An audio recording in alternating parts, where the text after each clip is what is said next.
여러분, 냉장고 한번 열어보실래요? 아마 대부분은 그 안에 포장김치 하나쯤은 들어있을 겁니다. 우리가 너무나 당연하게 생각하는 이 김치 한 포기. 하지만 그 안에는요, 수십 년에 걸친 기업들의 아주 치열한 전쟁의 역사가 숨어 있습니다. 오늘 그 놀라운 이야기를 한번 제대로 파헤쳐 보겠습니다. 이 말이 정말 딱 맞죠. 김치는 그냥 반찬이 아니잖아요. 한국인의 정체성 그 자체라고 할 수 있습니다. 어딜 가나 당연하게 나오고 또 집에 없으면 왠지 불안하고 우리에겐 거의 공기 같은 존재랄까요? 자, 그럼 궁금해지죠? 어떻게 그저 집에서 담가 먹던 어머니의 손맛이 전부였던 이 김치가 수십조 원이 오가는 거대한 산업, 아니요, 거의 전쟁터가 된 걸까요? 그 시작부터 한번 따라가 보겠습니다. 정말 놀랍게도요. 이 거대한 포장김치 산업의 시작은 따뜻한 부엌이 아니었습니다. 바로 총성이 오가던 차가운 전쟁터였어요. 생각해보세요. 전쟁이 끝나고 수십만 대군이 생겼는데 이들에게 매일 신선한 김치를 공급해야 한다? 이건 정말 보통 일이 아니었을 겁니다. 상하지 않으면서 대량으로 안정적으로 공급할 방법?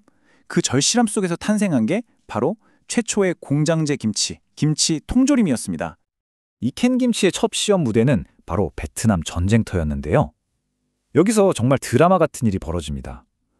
당시 통조림 기술이 좋지 않아서 배로 실어가는 동안 캔에서 녹물이 스며 나온 거예요. 그런데도 우리 장병들은 그걸 기꺼이 먹으면서 정작 더 품질 좋은 일본산 김치는 외놈 김치라며 단호하게 거부할 정도였습니다. 김치가 고향 떠난 한국인에게 어떤 의미인지 정말 극명하게 보여준 일화죠. 자, 시간이 흘러 80년대가 됐습니다. 그때까지도 시장은 그냥 작은 업체들이 조금씩 만들어 파는 정도였는데 한 대기업이 아무도 보지 못했던 거대한 기회를 발견하게 됩니다. 1987년 두산이 종가라는 이름으로 포장김치 사업에 뛰어들었을 때 다들 그랬대요. 아니, 집집마다 김장독이 있는데 누가 김치를 돈 주고 사 먹어. 완전 무모한 짓이라고요. 하지만 두산은 미래를 본 거죠. 맞벌이 부부가 늘고 대가족이 해체되는 사회 변화, 그리고 바다 건너 일본의 엄청난 수요에 과감하게 베팅을 한 겁니다. 그런데 정말 거대한 기술적 난관에 부딪혔습니다. 아시다시피 김치는 살아 숨쉬는 음식이잖아요. 발효 과정에서 가스가 계속 나오니까 진열대에 놓인 김치 포장지가 시한폭탄처럼 빵빵하게 부풀어 오르다가 결국 펑 하고 터져버리는 겁니다. 여기서 정말 신의 한 수가 등장합니다. 바로 포장 안에 가스 흡수제라는 작은 패드를 넣는 아이디어였어요.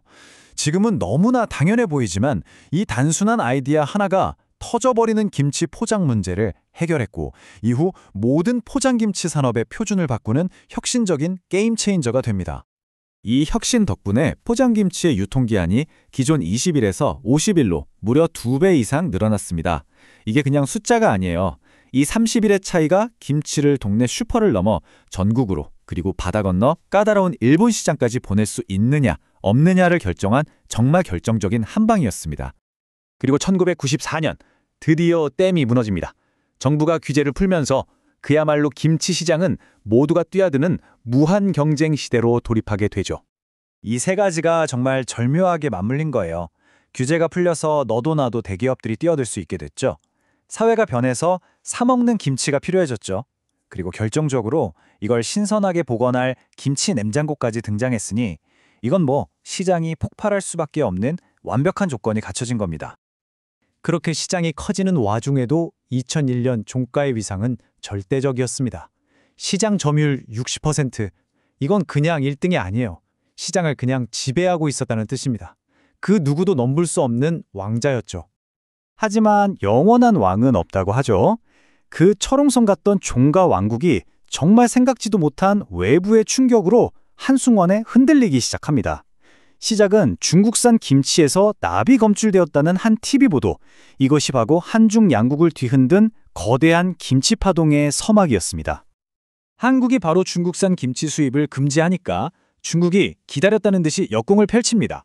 한국산 김치에서 기생충 알이 나왔다 하고요. 근데 여기서 정말 이상한 점이 발견돼요. 중국이 지목한 한국 회사들은 정작 중국의 김치를 수출한 기록조차 없었다는 겁니다. 하지만 한번 붙어버린 더러운 김치라는 오명은 너무나 치명적이었습니다. 한국 김치 산업 전체가 휘청였고 시장의 얼굴이었던 종가는 그 직격탄을 맞고 결국 추락하기 시작합니다. 왕이 흔들리자 그 빈자리를 노리는 새로운 도전자들이 나타났습니다. 이 위기는 곧 기회였고 한국 식품업계 최대 라이벌들의 운명적인 대결을 위한 무대가 만들어지게 된 거죠. 그렇게 쓰러져 가던 종가를 인수한 건 바로 조미료 미원으로 유명한 대상이었습니다. 대상에게 종가는 단순히 1등 브랜드를 사는 게 아니었어요.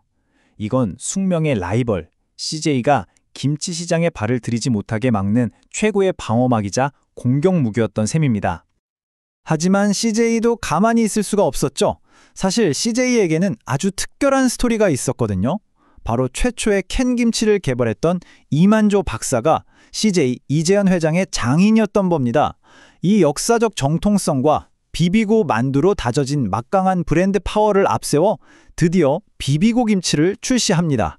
자, 이렇게 해서 시장을 개척한 전통의 강자 종가와 강력한 도전자 비비고의 현대 김치 전쟁, 그 2라운드에 막이 오릅니다. 이 길고 치열했던 전쟁사를 듣고 나니 문득 우리에게 아주 근본적인 질문 하나가 남는 것 같습니다. 여러분도 혹시 이런 경험 없으신가요? 식당에 가면 김치는 당연히 공짜, 리필도 당연하고 너무나 익숙해서 우리는 어쩌면 그 안에 담긴 진짜 가치를 너무 쉽게 잃고 있는 건 아닐까요? 한 캔의 군용식량에서 시작해서 수십 년간의 기술 혁신과 기업들의 피 튀기는 전쟁을 거쳐 우리 식탁에 오르기까지 이 기나긴 여정을 생각해보면 과연 우리는 이 김치 한 포기에 담긴 가치를 제대로 지불하고 있는 걸까요? 다음에 김치 포장을 뜯을 때 한 번쯤 생각해볼 만한 질문인 것 같습니다.